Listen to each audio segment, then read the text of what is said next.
안녕하세요. 김명한TV의 김명한입니다. 자, 책을 읽어도 남는 게 하나도 없다고 하시는 분들 굉장히 많습니다. 책을 읽었는데 왜 머릿속에 남는 게 없을까요?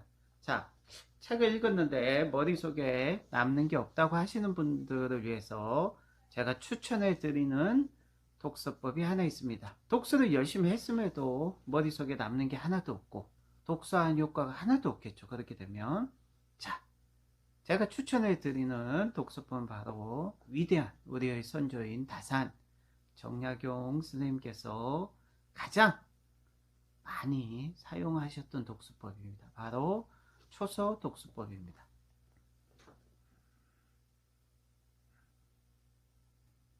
자, 이 초서 독서법은 단순히 책 속에 있는 내용을 읽은 내용을 기록하는, 즉 초서하는 독서법을 의미하는 것이 절대 아닙니다.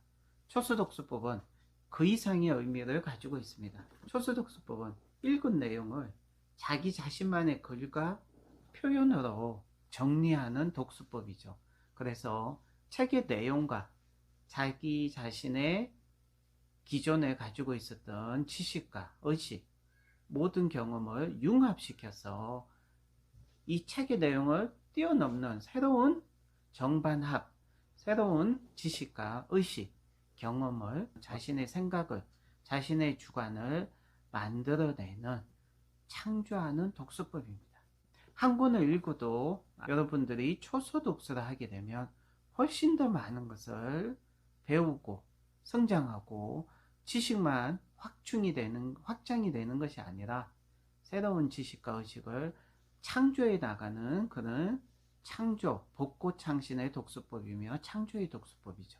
그래서 이 초서 독서법은 지금같이 인공지능의 시대에, 창조와 융합의 시대에 가장 훌륭한 독서법이라고 말씀해 드릴 수 있습니다. 천재를 만드는 독서법, 실제로 초서 독서법을 하면 6개월만 하면 정말 자신이 훨씬 더 천재같이 성장할 수 있다고 말씀해 드릴 수 있다는 것이죠.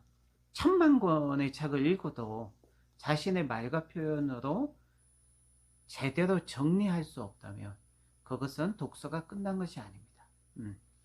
그렇다면 초수 독서법이 최고의 독서법이라면 이렇게 쓰고 정리하고 융합하고 새로운 의식과 지식을 창조하는 초소 독서법과 전혀 다른 스타일의 퀀텀 독서법은 어떤 독서법일까요?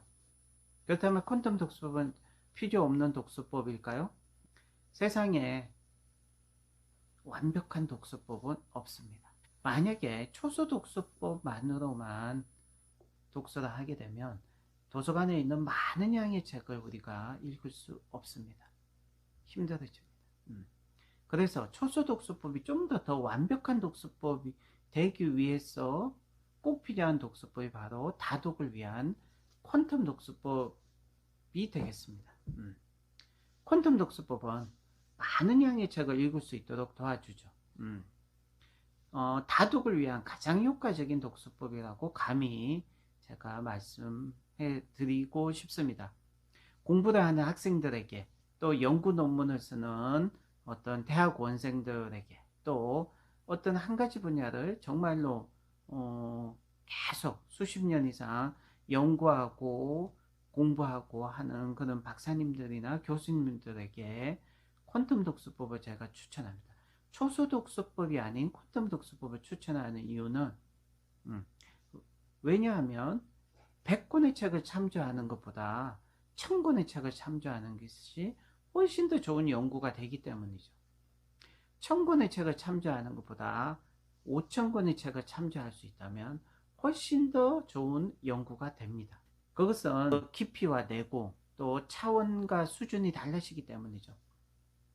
다산 정약용 선생님도 사실은 자신에게 가장 좋은 독서법은 3가지가 있었다고 말씀하셨고요.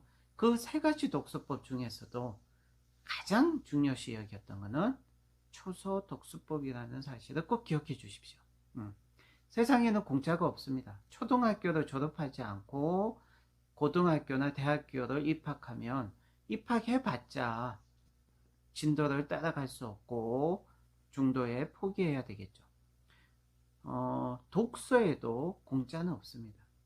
자기가 많은 양의 책을 읽지 않은 상태에서 초소 독서를 하게 되면요, 그것은 초등학교를 졸업하지 않은 상태에서 대학교를 입학하는 거, 대학교를 다니는 것과 같습니다.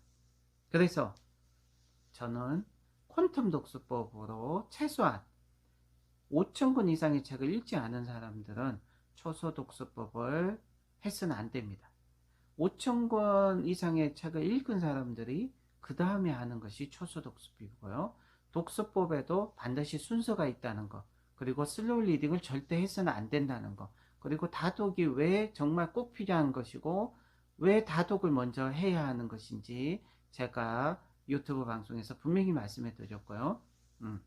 자기가 만약에 5,000권을 읽지 않았는데도 초소 독서법을 하고 싶고 배우고 싶다는 분들은 반드시 퀀텀 독서와 초소 독서법을 병행을 해야 됩니다.